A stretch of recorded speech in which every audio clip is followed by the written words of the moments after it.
गजाननं भूतगणाधिसेवितं कपितजम्बुफलचारुभक्षणम् उमासुतं शोकविनाशकारकं नमामि विघ्नेश्वरपादपङ्कजं।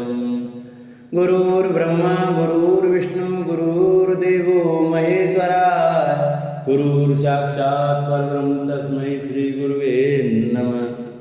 अखण्डमण्डलाकारं व्याप्तं येन चराचरं तत्पदं दर्शितं येन तस्मै श्रीगुरुवे नमः। बोलो सत्यनारायण भगवान की जय। नमस्कार दोस्तों, स्वागत है आपका मेरे YouTube चैनल आर के भक्ति में। दोस्तों, मैं आज आपको पूर्णिमा के दिन सत्यनारायण भगवान की व्रत कथा सुनाऊंगा। कृपया से ध्यानपूर्वक सुने। जो भक्त हमारे चैनल पर नए आए हैं वो हमारे चैनल को सब्सक्राइब करें, वीडियो को लाइक करें और कमेंट में ओम नमो भगवते वासुदेवाय लिखना न भूलें। बोलो सत्यनारायण भगवान की जय। पहला अध्याय श्री हरिनाम। व्यासी ने कहा, एक समय सौनकादिक सभी मुनिगण नैमिषारण्य में एकत्रित हुए और उन्होंने कलयुग में लोगों के हित के लिए वेदों व पुराणों के ज्ञाता श्री सूत जी से पूछा, हे सूत जी, हे वेद वेदांग के ज्ञाता, इस कलयुग में वह कौन सा व्रत तप है जिसके करने से मनोवांछित फल मिलता है? हे महामुने, कृपया करके हमें कलयुग में पापों से छुटकारे तथा धन दान देने वाले कोई उपाय बताइए। हम सब ऋषि मुनि आपके श्रीमुख से वह उपाय सुनना चाहते हैं। श्री सूत जी बोले, हे मुनि श्रेष्ठो, तुम धन्य हो जिसने प्राणियों के हित के लिए ऐसा उत्तम प्रश्न किया है। एक बार ऐसा ही प्रश्न नारद जी ने भगवान कमलापति से किया था, वही मैं आपको सुनाता हूँ। एक बार नारद जी भ्रमण करते करते पृथ्वी लोक में जा पहुंचे। उनका यह भ्रमण तीनों लोकों के प्राणियों के परोपकार की भावना को लेकर था। पृथ्वी लोक में जाकर उन्होंने देखा कि वहां लोग तरह तरह के कष्ट भोग रहे हैं। वे बार बार मृत्यु को प्राप्त होते हैं और हर बार विभिन्न योनियों में जन्म लेकर अपने कर्मों पापों का फल भोगते हैं। उन सभी दुखी प्राणियों को देखकर नारद सोचने लगे कि इनका कष्ट किस प्रकार दूर हो, किस प्रकार इन्हें इन दुखों से मुक्ति मिले। यही सब सोचते सोचते वे विष्णु लोक में आ गए। वहाँ 4 भुजा भगवान विष्णु शेष सैया पर विराजे हुए थे। वे शंख चक्र गदा व कमल अपने हाथों में धारण किए हुए थे। गले में वनमाला पड़ी थी। नारद जी ने मुक्त भाव से उन्हें देखा, फिर बोले, हे श्री हरि, मन और वाणी से परे है अनंत शक्तिधारी, मैं आपको प्रणाम करता हूँ। हे प्रभु, आपका न आदि है, न मध्य और न अंत है, आप इससे सर्वथा मुक्त हैं। हे सर्वात्मा के आदि करण, मैं आपको नमस्कार करता हूँ। नारद जी की स्तुति सुनकर भगवान विष्णु ने मुस्कुराकर पूछा, हे नारद, तुम्हारे मन में अवश्य कोई ऐसी बात है जिसके कारण तुम यहाँ आए हो। तुम्हारे मन में क्या बात है, मुझे सब कुछ बताओ। भगवान के ऐसे वचन सुनकर नारद जी ने कहा, प्रभु, मृत्यु लोक के सभी प्राणी अपने पाप कर्मों के कारण बार बार विभिन्न योनियों में जन्म लेकर कष्ट भोग रहे हैं। हे भगवान, यदि आप मुझ पर कृपा रखते हैं तो इन प्राणियों के दुख दूर करने का कोई सुगम एवं छोटा उपाय बताएं। भगवान श्री कृष्ण बोले, हे नारद, तुम हमेशा सबका हित चाहते हो, तुम साधु हो, प्राणियों के कल्याण के लिए यह तुमने बड़ा ही उत्तम प्रश्न किया है। मैं तुम्हें बताता हूँ कि किस व्रत को करने से व्यक्ति मोह से छूट जाता है। हे नारद, जो व्रत मैं तुम्हें बताने जा रहा हूँ वह स्वर्ग और मृत्यु लोक दोनों में दुर्लभ है, किंतु तुम्हारे स्नेह के कारण मैं तुम्हें इस व्रत का पूरा विधि विधान बताता हूँ। हे नारद, भगवान सत्यनारायण का विधि पूर्वक व्रत करने से तत्काल ही सुख प्राप्त होता है और अंत में प्राणी मोक्ष का अधिकारी हो जाता है। श्री विष्णु भगवान के मुख से ऐसे प्रीति युक्त वचन सुनकर नारद जी ने पूछा, प्रभु, इस व्रत के करने से क्या फल प्राप्त होता है, इसकी विधि और समय क्या है तथा इसे पहले किस किसने किया है, कृपा करके यह सभी विस्तार पूर्वक बताइए। श्री विष्णु भगवान ने कहा, हे नारद, यह व्रत दुख और सुख को दूर करने वाला है। इससे धन धान्य में वृद्धि होती है तथा सौभाग्य व संतान की प्राप्ति होती है। प्राणी को चारों दिशाओं में विजयश्री दिलाने वाले इस व्रत को व्यक्ति किसी भी दिन पूर्ण श्रद्धा व भक्ति से कर सकता है। सायंकाल धर्म में पूरी आस्था रखते हुए बंधु बांधवों सहित किसी ब्राह्मण के सहयोग से भगवान श्री सत्यनारायण जी का पूजन करना चाहिए। सवाया प्रसाद बनाना चाहिए। प्रसाद में केले का फल, घी, दूध व गेहूं का आटा लेना चाहिए।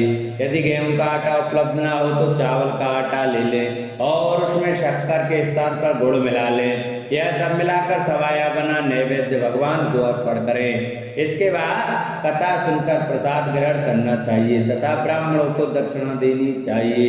बंधु बांधवों सहित ब्राह्मणों को भोजन कराकर स्वयं भी भोजन करना चाहिए। प्रसाद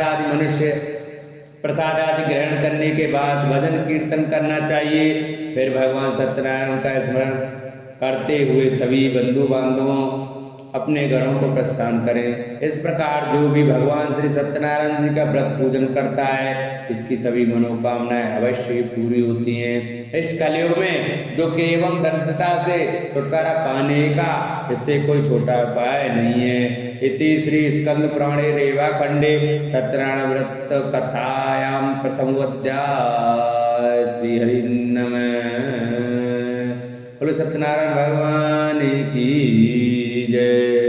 श्रीमन्नारायण नारायण नारायण लक्ष्मी नारायण नारायण नारायण। द्वितीय अध्याय। श्री हरि नमः। सूत जी बोले, हे ऋषि मुनि, पहले इस व्रत को किस किसने किया अब मैं तुम्हें इस व्रत में बताता हूँ। सुनिए। बहुत ही रमणीय स्थल काशीपुरी में एक बड़ा ही निर्धन ब्राह्मण रहता था। वह भूख प्यास से दुखी यहाँ वहाँ भटक भिक्षा मांगकर अपना पेट भरता था। इस ब्राह्मण को दुखी देखकर ब्राह्मणों से प्यार करने वाले भगवान विष्णु बड़े व्यथित हुए। फिर एक दिन वे बूढ़े ब्राह्मण का वेश धारण कर पृथ्वी पर आकर उस ब्राह्मण से बोले, हे विप्र, तुम इतने दुखी होकर इस पृथ्वी पर क्यों भटक रहे हो? कृपया कर मुझको अपनी दा बताओ। ब्राह्मण बोला, हे बंधु, मैं अत्यंत ही निर्धन और दुखी हूँ। क्या आप इस निर्धनता से मुक्त होने का कोई उपाय जानते हैं? यदि जानते हैं तो कृपया करके मुझको बताएं। मैं वह उपाय अवश्य ही करूँगा ताकि मुझे इस कष्टपूर्ण जीवन से मुक्ति मिले। बूढ़े ब्राह्मण ने कहा, सत्यनारायण स्वरूप भगवान विष्णु सबको मनचाहा फल देने वाले हैं। अतः हे विप्र, तुम उन्हीं का उत्तम व्रत व पूजन करो। भगवान सत्यनारायण का व्रत व पूजन करने से मनुष्य के सब दुख दूर हो जाते हैं। हे भगवान, गरीब ब्राह्मण ने कहा, कृपया मुझे उस व्रत का विधि विधान बताइए। आपके अनुसार मैं उत्तम फल प्रदान करने वाले इस व्रत को अवश्य ही करूँगा। बूढ़े ब्राह्मण वेशधारी भगवान विष्णु ने उसे सत्यदेव भगवान के व्रत पूजन का विधान बताया और अंतर्ध्यान हो गए। निर्धन ब्राह्मण ने मन ही मन में संकल्प लिया कि वह बूढ़े ब्राह्मण द्वारा बताया गया व्रत अवश्य करेंगे। इन्हीं विचारों के कारण उसे रात भर नींद नहीं आई। दूसरे दिन वह संकल्प के साथ भिक्षाटन के लिए निकला कि आज जो कुछ भी भिक्षा में मिलेगा उससे मैं सत्यनारायण जी का व्रत पूजन करूंगा। उस दिन उसे भिक्षा में काफी द्रव्य प्राप्त हुआ। उसी से ब्राह्मण ने अपने बंधु बांधवों सहित श्री सत्यनारायण भगवान का व्रत किया। व्रत के प्रभाव पर भगवान सत्यदेव की कृपा से वह संपत्तिवान हो गया। तब से उस ब्राह्मण ने प्रतिमाह व्रत रखना आरंभ कर दिया और अंत में सब पापों से मुक्त मोक्ष को प्राप्त हुआ। हे विप्रो, इस प्रकार पृथ्वी पर जो कोई भी श्रद्धा पूर्वक व्रत को करेगा उसके सभी दुख दूर होंगे। श्रीमन नारायण जी ने यही वचन नारद जी से कहे थे। अब आप लोग बताइए कि और क्या जानने की इच्छा है। अब ऋषिगणों ने पूछा, हे सूत जी, अब यह बताइए कि आगे चलकर ब्राह्मण के बाद किसने इस व्रत को किया, यह जानने की हमारी प्रबल इच्छा है। सूत जी बोले, उस ब्राह्मण से सुनकर आगे यह व्रत किन किन लोगों ने किया यह भी ध्यान पूर्वक सुनो। वह ब्राह्मण धन दान से भरपूर होकर एक बार व्रत कर रहा था कि एक लकड़हारा वहां आया। लकड़ी का बोझ बाहर रखकर वह प्यास बुझाने के उद्देश्य से ब्राह्मण के घर में गया। वहां उसने ब्राह्मण को देखा जो अपने बंधु बांधवों से भगवान श्री सत्यनारायण का व्रत और पूजन कर रहा है। वह सब देख लकड़हारे को बड़ी उत्सुकता हुई। उसने ब्राह्मण को प्रणाम करके पूछा, हे प्रभु, हे ब्राह्मण देव, आप ये किसका पूजन कर रहे हैं और इस पूजन का क्या फल मिलता है? कृपया कर विस्तार पूर्वक मुझे बताइए। ब्राह्मण बोला, हे भाई लकड़हारे, ये हम भगवान सत्यनारायण का व्रत और पूजन कर रहे हैं। सत्यदेव भगवान का यह व्रत सभी मनोरथों को सिद्ध करने वाला और सुख फलदायी है। उन्हीं की कृपा से मेरे घर यह सब संतान और सुख वैभव है। यह जानकर लकड़हारा बहुत प्रसन्न हुआ। वह प्रसाद ग्रहण करके तथा जल पीकर बाहर आया और अपना गट्ठर उठाकर लकड़ी बेचने के लिए शहर को चल दिया। रास्ते में चलते चलते उसने सोचा कि आज ये लकड़ियां बेचकर जो भी धन प्राप्त होगा उससे मैं भी भगवान सत्यनारायण का व्रत और पूजन करूंगा। यह संकल्प कर वह उस बस्ती की ओर चल दिया जहाँ नगर के अमीर लोग रहते थे। भगवान सत्यनारायण की ऐसी कृपा हुई कि उस दिन उसे लकड़ियों के दुगने दाम प्राप्त हुए। लकड़हारे ने प्रसन्न होकर पके केले, शक्कर, घी, दूध और गेहूं का आटा सवाया बनवाकर खरीद लिया और अपने घर को चल पड़ा। लकड़हारे ने अपने भाई बंधुओं सहित विधि पूर्वक भगवान का पूजन व्रत किया। व्रत के प्रभाव से वह पुत्रवान और धनवान बन गया। फिर इस लोक में चिरकाल तक सुख भोग कर अंत में भगवान सत्यनारायण की कृपा से उनके लोक को चला गया। श्री स्कंद पुराण रेवा खंडे श्री सत्यनारायण व्रत कथा 2य अध्याय पूर्ण हुआ। बोलो सत्यनारायण भगवान की जय। श्रीमन नारायण नारायण नारायण, लक्ष्मी नारायण नारायण नारायण। 3य अध्याय। श्री सूत जी बोले, हे मुनियो, अब मैं इससे आगे की कथा सुनाता हूँ, ध्यान पूर्वक सुनो। पूर्व काल में उल्कामुख नाम का एक बुद्धिमान राजा था। वह बड़ा ही जितेंद्रिय एवं सत्यवादी था। वह नित्य प्रति मंदिर आदि में जाकर ब्राह्मणों को दान दक्षिणा देकर प्रसन्न रखता था। उसकी रानी बड़ी पतिव्रता और सुमुखी थी। एक बार वे राजा रानी भद्रशिला नदी के तट पर भगवान सत्यनारायण का व्रत कर रहे थे। उसी समय साधु नामक एक वैश्य धनदान से भरी अपनी नौका लेकर वहां पहुंचा। साधु वैश्य ने नाव को किनारे पर लगाकर व्रत पूजन में व्यस्त राजा रानी को देखा। फिर उनके निकट जाकर विनय पूर्वक राजा से बोला, हे राजन, आप इतने भक्ति भाव से किस देवता का पूजन कर रहे हैं? कृपया कर यह सब वृतांत मुझे भी बताइए। राजा उनकी विनय सुनकर बोला, हे वैश्य, हम अपने बंधु बांधवों सहित विष्णु भगवान जैसे तेजस्वी भगवान श्री सत्यनारायण जी का व्रत और पूजन कर रहे हैं। यह सब हम पुत्र आदि की प्राप्ति के लिए कर रहे हैं। राजा की बात सुनकर साधु बोला, महाराज, आप कृपा करके मुझे इस व्रत के संबंध में सारा विधान बताएं ताकि मैं भी ये व्रत करूं। मेरे भी कोई संतान नहीं है, क्या इस व्रत के प्रभाव से मेरी संतान हो जाएगी? अवश्य होगी। वैश्य भगवान सत्यदेव किसी को कभी निराश नहीं करते।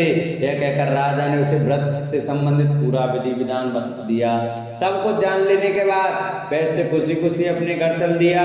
घर पहुंचकर उसने अपनी पत्नी लीलावती को सब कुछ बताया। फिर बोला, यदि हमारे घर संतान हुई तो हम भी सत्यनारायण भगवान का व्रत करेंगे। उसकी पत्नी यह सुनकर बहुत प्रसन्न हुई। इस प्रकार दिन गुजरने लगे और कुछ समय बाद लीलावती गर्भवती हो गई। 10वें माह में उसने एक कन्या को जन्म दिया। यह कन्या चंद्रकला की भांति दिनों दिन बढ़ने लगी। इस कन्या का नाम कलावती रखा गया। एक दिन लीलावती ने अपने पति से कहा, स्वामी, आपने कहा था कि जब हमारे संतान उत्पन्न हो जाएगी तब आप भगवान सत्यनारायण का व्रत व पूजन करेंगे। अब आप अपने संकल्प के अनुसार यह कार्य क्यों नहीं करते? साधु बोला, प्रिय, हम कन्या के विवाह के समय यह व्रत कर लेंगे। इसके बाद वैश्य उन्हें अपने काम से दूसरे नगर को चला गया। इधर कन्या भगवान सत्यनारायण की कृपा से तेजी से बढ़ रही थी। एक दिन वैश्य ने अपनी पुत्री को सहेलियों के साथ विचरण करते देखा तो उसे स्तुति आई कि कन्या सयानी हो गई है और अब इसका विवाह कर देना चाहिए। अतः पत्नी से विचार विमर्श करके उसने शीघ्र ही कन्या के योग्य वर तलाशने के लिए अपने दूतों को भेज दिया। वैश्य की आज्ञा पाकर दूत सर्वप्रथम सुसंपन्न कांचन नगर को चल दिए। कुछ दिनों के बाद वे वहां से एक बड़े ही गुणवान और सुंदर वैश्य पुत्र को अपने साथ ले आए।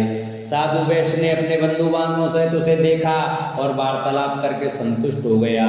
फिर कुछ दिन के बाद उसने विधि पूर्वक अपनी कन्या का विवाह उसके साथ कर दिया, लेकिन दुर्भाग्यवश उस समय भी वह भगवान श्री सत्यनारायण जी का व्रत और पूजन करना भूल गया। परिणाम स्वरूप श्री सत्यनारायण भगवान रुष्ट हो गए। इस प्रकार कुछ समय बीत गया। अब वैश्य ने सोचा कि व्यापार के लिए चलना चाहिए। अपने कार्य के प्रति वह सदा ही सचेत रहता था, अतः अपने जमाता को लेकर वह व्यापार के लिए चल दिया। इस बार वह समुद्र के समीप रत्नसार नामक सुंदर और संपन्न नगर गया। वहां जाकर वह अपने जमाता के साथ व्यापार में व्यस्त हो गया। इस सुंदर और संपन्न नगर में राजा चंद्रकेतु का राज्य था। उस समय अपनी प्रतिज्ञा से भ्रष्ट हुए वैश्य को भगवान सत्यनारायण ने शाप दे दिया, हे वैश्य, तू घोर कष्ट को प्राप्त होगा। एक दिन राजा की संपत्ति चुराकर एक चोर वहां गया जहां वैश्य साधु और उसका जमाता ठहरे हुए थे। उसके पीछे राजा के सिपाही लगे थे, अतः डर के मारे उसने राजा का चुराया हुआ धन वहीं छोड़ दिया और आलोक हो गया। उसके पीछे पीछे आए सिपाहियों ने राजा का धन वहां पड़ा देखा तो चोरी के अपराध में दोनों वैश्यों को बंदी बना लिया गया। हर्षित होकर सिपाहियों ने जाकर राजा को बताया, महाराज, राजमहल में चोरी करने वाले 2 चोरों को हम पकड़ कर लाए, आप देखकर आज्ञा दें। राजा ने बिना कुछ देखे वाले विचार किए, आज्ञा दे कि इन दोनों को बंदी गृह में डाल दिया जाए। भगवान श्री सत्यनारायण जी की माया से किसी ने भी उनकी बात नहीं सुनी। राजा चंद्रकेतु की आज्ञा से उनका सारा धन भी छीन लिया गया। उधर भगवान के शाप के कारण वैश्य की पत्नी भी बहुत दुखी हो गई। उसके घर की सारी संपत्ति चोर चुरा ले गए। वह शरीर से रुग्ण होकर चिंतित अवस्था में अन्न के लिए घर भटकने लगी। पहनने ओढ़ने की क्या कहें, घर में खाने को अन्न का दाना तक नहीं रहा। ऐसा ही हाल उसकी पुत्री कलावती का भी था। एक दिन भूखी प्यासी कलावती एक ब्राह्मण के यहाँ गई, जहाँ उसने भगवान सत्यनारायण जी का व्रत व पूजन होते देखा। उसने वहां बैठकर बड़ी श्रद्धा से कथा सुनी और प्रसाद लेकर रात को अपने घर लौटी। घर आने पर उसकी माँ ने पूछा, बेटी, इतनी रात गए तक तू कहाँ थी तथा तेरे मन में क्या है? कलावती ने माँ को बताया, मैंने एक ब्राह्मण के घर पर सभी मनोकामनाओं को पूर्ण करने वाले भगवान सत्यनारायण का व्रत होते देखा है। मैं भी वहीं थी और श्रद्धा पूर्वक कथा श्रवण कर रही थी। कन्या की बात सुनकर वैश्य की पत्नी को तत्काल स्मरण आया कि उसके पति ने व्रत करने का संकल्प लिया था, किंतु आज तक व्रत नहीं किया। उसने सोचा कि संभव है इसलिए हम पर यह कष्ट आ गया हो। यह सोचकर उसने तत्काल निर्णय लिया कि अपनी पुत्री के साथ वह भी इस व्रत को करेगी। दूसरे ही दिन लीलावती ने अपने बंधु बांधवों के साथ व्रत किया और भगवान सत्यदेव से प्रार्थना की कि उसके पति व जमाता शीघ्र लौट आए और प्रभु सत्यनारायण उसके अपराध को क्षमा करें। लीलावती द्वारा किए गए व्रत और उसकी प्रार्थना को सुनकर भगवान सत्यदेव प्रसन्न हो गए। उसी रात उन्होंने स्वप्न में राजा चंद्रकेतु को दर्शन देकर आज्ञा दी कि हे राजा, सवेरा होते हुए उन दोनों वैश्यों को मुक्त कर दें तथा उनका छीना हुआ धन भी लौटा दें। यदि ऐसा नहीं करेगा तो मैं धन और पुत्रों से तेरा राज्य का नाश कर दूंगा। इतना कहकर भगवान अंतर्ध्यान हो गए। सुबह राजा की आंख खुली तो उसने सभी सभासदों को अपने स्वप्न के विषय में बताया। फिर आदेश दिया कि चोरी के अपराध में बंदी उन वैश्यों को तत्काल छोड़ दिया जाए और हमारे समक्ष लाया जाए। सिपाही आदर सहित उन दोनों को राजा के समक्ष ले आए। दोनों ने नम्रता से राजा को नमस्कार किया। वे डर रहे थे कि राजा न जाने अब क्या आज्ञा दे दें, लेकिन उन्हें देखकर बड़े ही आदर भाव से राजा ने कहा, भगवान ने आपको कष्ट दिया है, किंतु अब डरने की कोई बात नहीं। यह कहकर राजा ने बेड़ियां कटवाकर उनकी हजामत वगैरह बनवाई और गहने वस्त्रों से उन्हें अलंकृत कर उनकी प्रशंसा की। उनका जो धन छीना था उससे दुगना धन देकर उन्हें विदा किया। दोनों ने राजा को प्रणाम किया तथा धन लेकर खुशी खुशी अपने घर को चल दिए। इतनी श्री स्कंद पुराणे श्री रेवा खंडे श्री सत्यनारायण व्रत का तृतीय अध्याय पूर्ण हुआ। बोलो सत्यनारायण भगवान की जय। श्रीमन्नारायण नारायण नारायण लक्ष्मी नारायण नारायण नारायण। चतुर्थ अध्याय। श्री सूत जी बोले, इस प्रकार साधु नमक वैश्य मंगल स्मरण करके और ब्राह्मणों को दक्षिणा आदि देकर अपने घर चल दिया। अभी वह कुछ ही दूर चला था कि भगवान सत्यनारायण ने साधु वैश्य की मनोवृत्ति जानने के उद्देश्य से डंडी का वेश धारण कर उससे पूछा कि हे वैश्य, तेरी नाम में क्या है? धन के मद में चूर वैश्य ने कहा, हे डंडी स्वामी, क्या तुम्हें मुद्रा चाहिए? मेरी नाम में तो बेलपत्र भरे हैं। वैश्य के ऐसे निष्ठुर वचन सुनकर डंडी वेशधारी भगवान सत्यनारायण का, हे वैश्य, तुम्हारा कहना सत्य हो। इतना कह डंडी वैश्य के पास से हटकर कुछ दूर समुद्र के किनारे जाकर बैठ गए। डंडी के जाने के बाद साधु ने महसूस किया कि नाव काफी हल्की हो गई है और कुछ फूली हुई लग रही है। वह बहुत चकित हुआ और कपड़ा हटाकर देखा। धन के स्थान पर बेलपत्र देखकर उसे मूर्छा आ गई। उसके जमाता ने उसे संभाला और जल आदि छिड़ककर होश में लाया। होश में आने पर वह अपने धन के लिए विलाप करने लगा। तब उनके दामाद ने कहा, इस प्रकार शोक क्या करते हैं? यह सब डंडी स्वामी का शाप है। वह डंडी सर्व समर्थ है, इसमें संशय नहीं है। उनकी शरण में चलिए, वहां जाने पर ही मनोवांछित फल मिलेगा।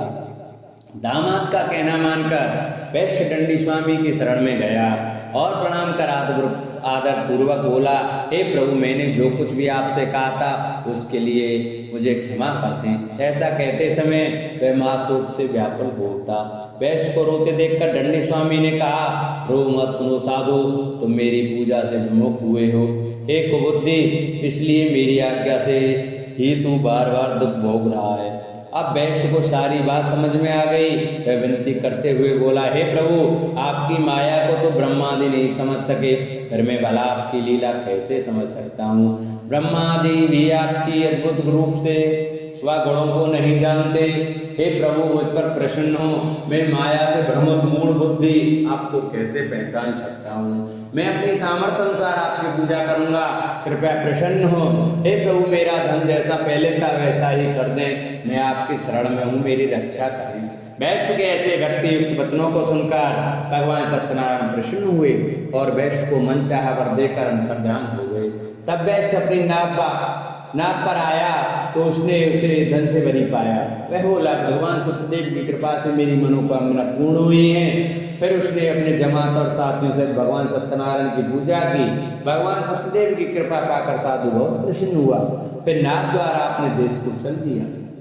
अपने नगर के तट पर पहुंचकर उसने एक दूत को अपने घर भेजा। दूत ने साधु वैश्य के घर जाकर बताया कि आपके पति व जमाता सकुशल लौट आए हैं। यह जानकर वैश्य की पत्नी लीलावती अति प्रसन्न हुई। उस समय वे अपनी पुत्री के साथ भगवान सत्यनारायण की कथा व पूजन कर रहे थे। कथा समाप्त कर उसने प्रसाद ग्रहण किया और अपनी पुत्री से बोली, बेटी, मैं जाकर तेरे पिता को देखती हूँ, तू प्रसाद आदि ग्रहण करके आ जाना। कहकर वह चली गई।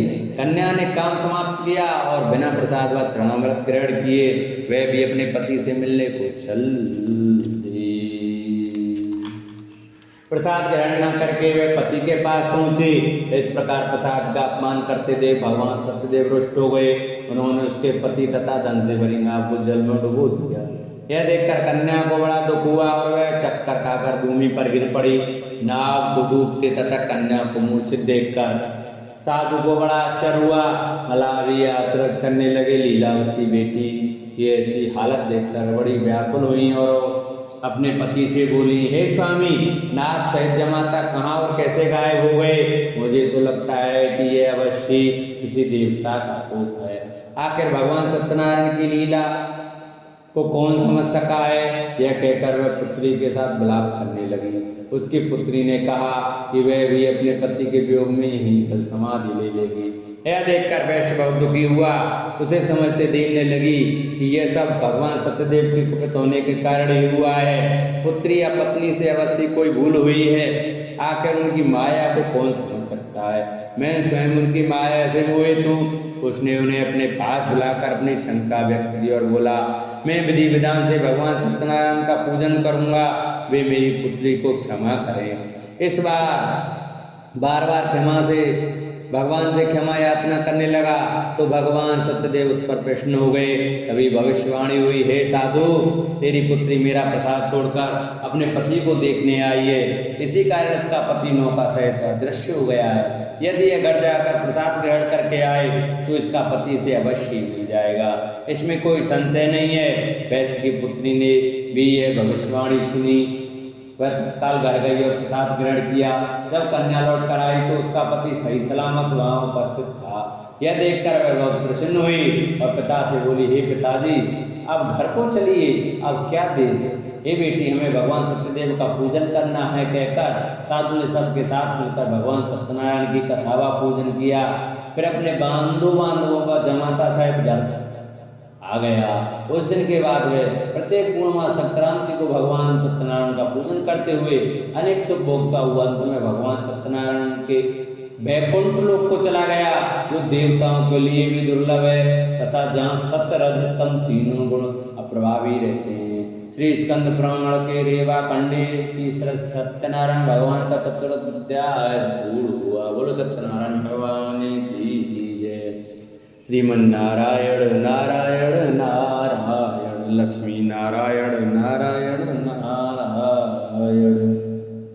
5वां अध्याय। श्री सूत जी ने कहा, हे मुनिगणों, सुनो, अब मैं तुम्हें इससे आगे की कथा सुनाता हूँ। तुंगज नामक एक राजा था जो अपनी प्रजा का संतान की भांति पालन करता था, किंतु भगवान सत्यनारायण का प्रसाद न लेने से उसे भी बहुत दुख उठाने पड़े। एक दिन राजा शिकार खेलने के लिए वन में गया, जहाँ उसने बहुत से जीवों का शिकार किया। वहीं एक बड़ वृक्ष के नीचे उसने कुछ ग्वालों को भगवान सत्यनारायण का पूजन करते देखा, किंतु गर्व के कारण न तो वह पूजन स्थल तक गया और न ही भगवान को प्रणाम किया। फिर भी गोप ग्वाले प्रसाद लेकर राजा के पास गए। प्रसाद को राजा के समीप रखकर वे पूजन स्थल को लौट गए। राजा ने प्रसाद की ओर देखा भी नहीं, जिसके कारण उसे बड़ा ही दुख भोगना पड़ा। उसके 100 पुत्र, धन धान्य व राज सभी कुछ नष्ट हो गए। अतः राजा वहीं पहुंचा जहाँ भगवान सत्यदेव का पूजन हो रहा था। वहां जाकर राजा ने ग्वाल बालों के संग भगवान सत्यनारायण का पूजन किया और क्षमा याचना की। इससे भगवान सत्यनारायण प्रसन्न हुए। उनकी कृपा से उसे पुत्र आदि सब कुछ पुनः प्राप्त हो गया।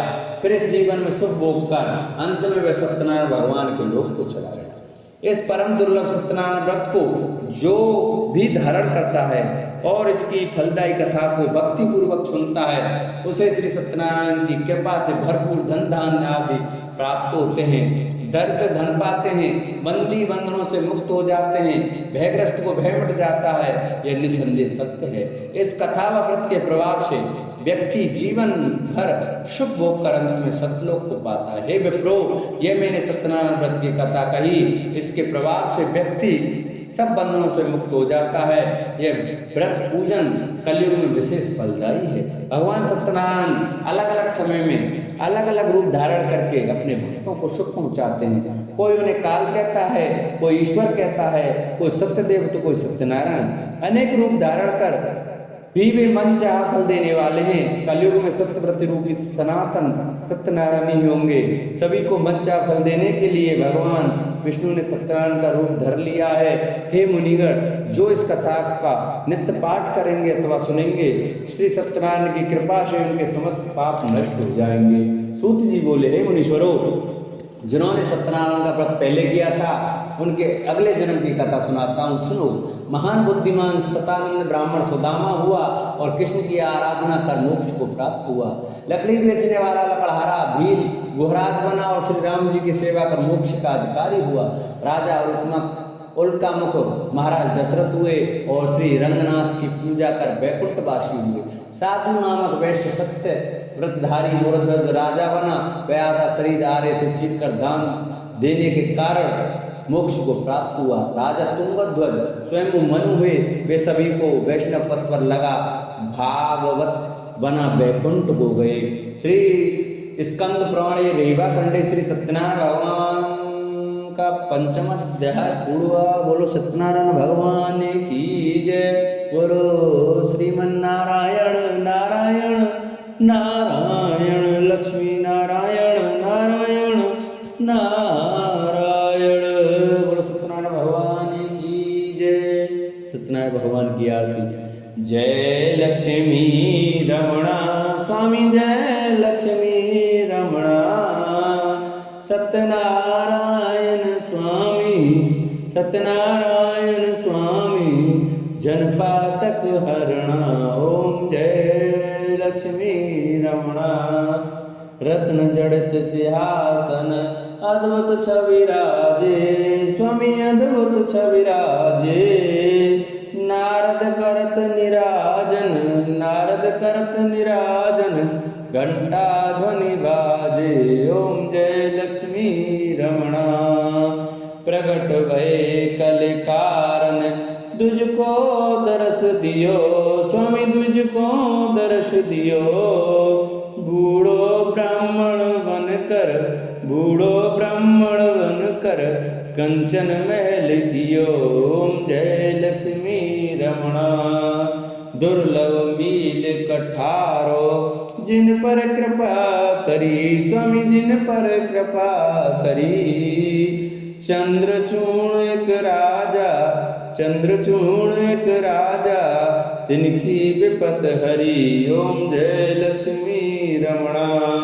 वैश्य मनोरथ पायो, श्रद्धा तज दीनी, स्वामी श्रद्धा तज दीनी। सो फल भोग्यो प्रभु जी, सो फल भोग्यो प्रभु जी, फिर स्तुति कीनी, ओम जय लक्ष्मी रमणा। भाव भक्ति के कारण, छिन छिन रूप धर्यो, स्वामी छिन छिन रूप धर्यो। श्रद्धा धारण कीनी, श्रद्धा धारण कीनी, तिनको कारज सर्यो, ओम जय लक्ष्मी रमणा। ग्वाल बाल संग राजा, वन में भक्ति करी, स्वामी वन में भक्ति करी। मनवांचित फल दीनो, मनवांचित फल दीनो, दीन दयालु हरि, ओम जय लक्ष्मी रमणा। चढ़त प्रसाद सवायो, कदली फल सेवा, स्वामी कदली फल सेवा। धूप दीप तुलसी से, धूप दीप तुलसी से, राजी सतदेवा, ओम जय लक्ष्मी रमणा। सत्यनारायण जी की आरती जो कोई नर गावे, स्वामी प्रेम सहित गावे। रिद्धि सिद्धि सुख संपत्ति, रिद्धि सिद्धि सुख संपत्ति, सहज रूप पावे, ओम जय लक्ष्मी रमणा। बोलो सत्यनारायण भगवान की जय, बोलो विष्णु भगवान की जय। जिन भक्तों को हमारी कथा अच्छी लगी हो वो हमारी कथा को ज़्यादा से ज़्यादा शेयर करें। जो भक्त हमारे चैनल पर नए आए हैं वो हमारे चैनल को सब्सक्राइब करें, वीडियो को लाइक करें और कमेंट में ओम नमो भगवते वासुदेवाय, ओम सत्यनारायण भगवान की जय लिखना न भूलें। बोलो सत्यनारायण भगवान की जय। गणेश कथा के अनुसार एक बार देवता कई विपदाओं से घिरे थे, तब वह मदद मांगने भगवान शिव के पास आए। उस समय शिव के पास कार्तिकेय तथा गणेश जी बैठे थे। देवताओं की बात सुनकर शिव जी ने कार्तिकेय व गणेश से पूछा कि तुम में से कौन देवताओं के कष्टों का निवारण कर सकता है। तब कार्तिकेय व गणेश जी दोनों ने ही स्वयं को इस कार्य के लिए सक्षम बताया। इस पर भगवान शिव ने दोनों की परीक्षा लेते हुए कहा कि तुम दोनों में से जो सबसे पहले पृथ्वी की परिक्रमा करके आएगा वही देवताओं की मदद करने जाएगा। भगवान शिव के मुख से यह वचन सुनते ही कार्तिकेय अपने बाण मोर पर बैठकर पृथ्वी की परिक्रमा के लिए निकल गए। परंतु गणेश जी सोच में पड़ गए कि वह चूहे के ऊपर चढ़कर सारी पृथ्वी की परिक्रमा करेंगे तो इस कार्य में उन्हें बहुत समय लग जाएगा। तभी उन्हें एक उपाय सूझा। गणेश अपने स्थान से उठे और अपने माता पिता के साथ बाहर परिक्रमा करके वापस बैठ गए। परिक्रमा करके लौटने पर कार्तिकेय स्वयं को विजेता बताने लगे। तब शिवजी ने श्री गणेश से पृथ्वी की परिक्रमा न करने का कारण पूछा। तब गणेश ने कहा, माता पिता के चरणों में ही समस्त लोक हैं। यह सुनकर भगवान शिव ने गणेश जी को देवताओं के संकट दूर करने की आज्ञा दी।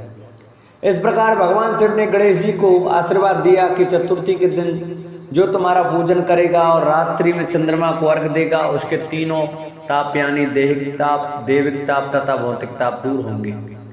इस व्रत को करने से व्रतधारी के सभी तरह के दुख दूर होंगे और उसे जीवन के भौतिक सुखों की प्राप्ति होगी। चारों तरफ से मनुष्य की सुख समृद्धि बढ़ेगी। पुत्र पौत्रादि धन ऐश्वर्य की कमी नहीं रहेगी। एक समय की बात है, राजा हरिश्चंद्र के राज्य में एक कुमार था। वह मिट्टी के बर्तन बनाता लेकिन वे कच्चे रह जाते थे। एक पुजारी की सलाह पर उसने इस समस्या को दूर करने के लिए एक छोटे बालक को मिट्टी के बर्तनों के साथ आमा में डाल दिया। उस दिन संकष्टी चतुर्थी का दिन था। उस बच्चे की माँ अपने बेटे के लिए परेशान थी। उसने गणेश जी से बेटे की कुशलता की प्रार्थना की। दूसरे दिन जब कुमार ने सुबह उठकर देखा तो आमा में उसके बर्तन तो पक गए थे, लेकिन बच्चे का बाल बांका भी नहीं हुआ था। वह डर गया और राजा के दरबार में जाकर सारी घटना बताई। इसके बाद राजा ने उस बच्चे और उसकी माँ को बुलवाया तो माँ ने सभी तरह के विघ्न को दूर करने वाली संकष्टी चतुर्थी का वर्णन किया। इस घटना के बाद से महिलाएं संतान और परिवार के सौभाग्य के लिए संकट का व्रत करने लगी।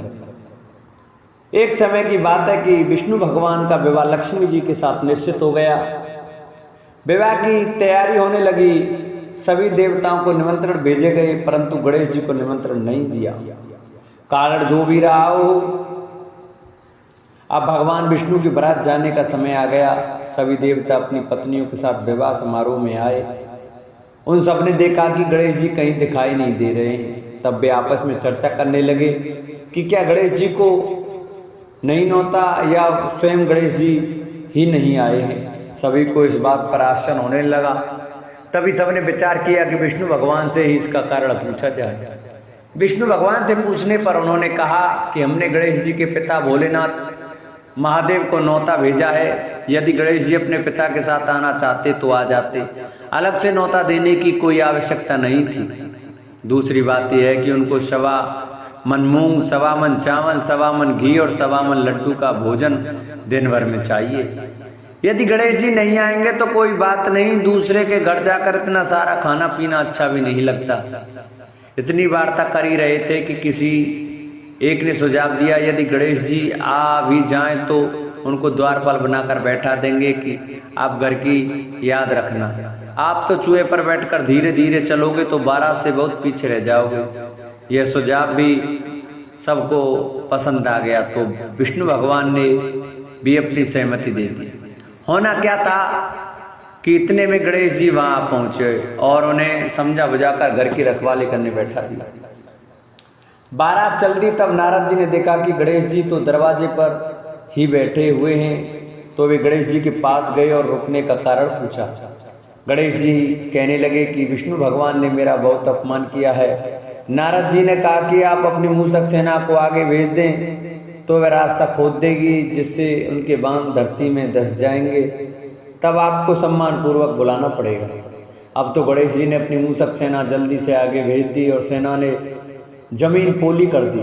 जब बारात वहां से निकली तो रथ के पहिए धरती में धंस गए। लाख कोशिश करें परंतु पहिए नहीं निकले। सभी ने अपने अपने उपाय किए परंतु पहिए तो नहीं निकले, बल्कि जगह जगह से टूट गए। किसी की समझ में नहीं आ रहा था कि अब क्या किया जाए। तब तो नारद जी ने कहा, आप लोगों ने गणेश जी का अपमान करके अच्छा नहीं किया। यदि उन्हें मना कर लाया जाए तो आपका कार्य सिद्ध हो सकता है और ये संकट टल सकता है। शंकर भगवान ने अपने दूत नंदी को भेजा और वे गणेश जी को लेकर आए। गणेश जी का आदर सम्मान के साथ पूजन किया। तब कहीं रथ के पहिए निकले। अब रथ के पहिए निकल तो गए परंतु वे टूट फूट गए, तो उन्हें सुधारे कौन।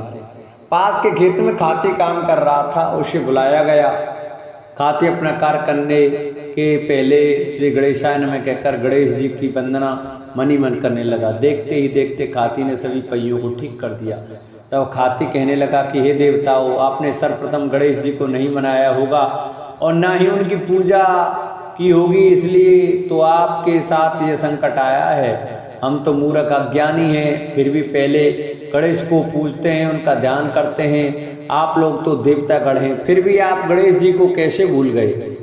अब आप लोग भगवान श्री गणेश जी की जय बोलकर जाएं तो आपके सब काम बन जाएंगे और कोई संकट भी नहीं आएगा। ऐसा कहते हुए बारात वहां से चल दी और विष्णु भगवान का लक्ष्मी जी के साथ विवाह संपन्न करा के सभी सकुशल घर लौट आए।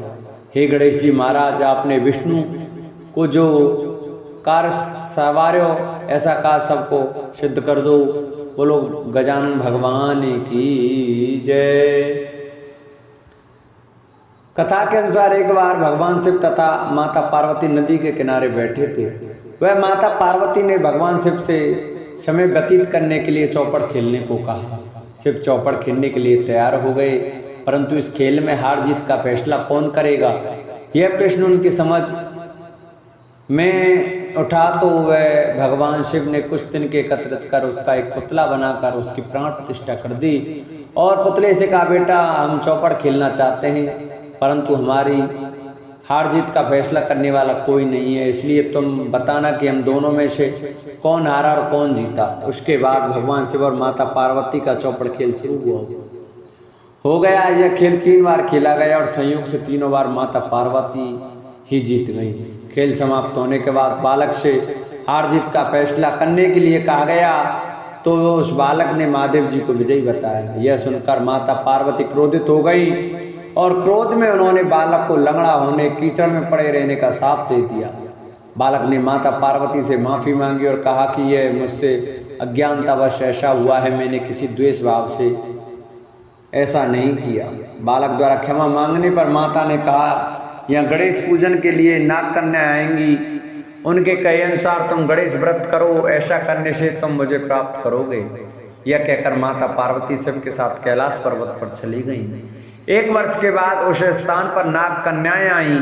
तब नाग कन्याओं से श्री गणेश के व्रत की विधि मालूम करने पर उस बालक ने 21 दिन लगातार गणेश जी का व्रत किया। उसकी श्रद्धा से गणेश जी प्रसन्न हुए। उन्होंने बालक को मनवांछित फल मांगने के लिए कहा। उस पर उस बालक ने कहा, हे विनायक, मुझ में इतनी शक्ति दीजिए कि मैं अपने पैरों से चलकर अपने माता पिता के साथ कैलाश पर्वत पर पहुंच सकूं और वे यह देख प्रसन्न हो। तब बालक को वरदान देकर श्री गणेश अंतर्ध्यान हो गए। इसके बाद वह बालक कैलाश पर्वत पर पहुंच गया और कैलाश पर्वत पर पहुंचने की अपनी कथा उसने भगवान शिव को सुनाई। चौपड़ वाले दिन से माता पार्वती शिव से विमुख हो गई थी, अतः देवी के रुष्ट होने पर भगवान शिव ने बालक के बताए अनुसार 21 दिनों तक श्री गणेश का व्रत किया। इस व्रत के प्रभाव से माता पार्वती के मन में भगवान शिव के लिए जो नाराजगी थी वह समाप्त हो गई। तब यह व्रत विधि भगवान शंकर ने माता पार्वती को बताई। यह सुनकर माता पार्वती के मन में भी अपने पुत्र कार्तिकेय से मिलने की इच्छा जागृत हुई। तब माता पार्वती ने भी 21 दिन तक श्री गणेश का व्रत किया तथा दूर्वा फूलों लड्डुओं से गणेश जी का पूजन अर्चन किया। व्रत के 21वें दिन कार्तिकेय स्वयं माता पार्वती से आ मिले। उस दिन से श्री गणेश चतुर्थी का यह व्रत समस्त मनोकामनाओं की पूर्ति करने वाला व्रत माना जाता है। इस व्रत को करने से मनुष्य के सारे कष्ट दूर होकर मनुष्य को समस्त सुख सुविधाएं प्राप्त होती हैं। बोलो गणेश भगवान की जय। जिन भक्तों को हमारी यह वीडियो अच्छी लगी हो, हमारी कथा अच्छी लगी हो, तो हमारी वीडियो को ज़्यादा से ज़्यादा शेयर करें, जिससे कि और भी भक्त हमारी कथा को सुन सकें और भगवान शंकर, माता पार्वती और गणेश जी के प्रति उनका प्रेम ज़्यादा से ज़्यादा बढ़े।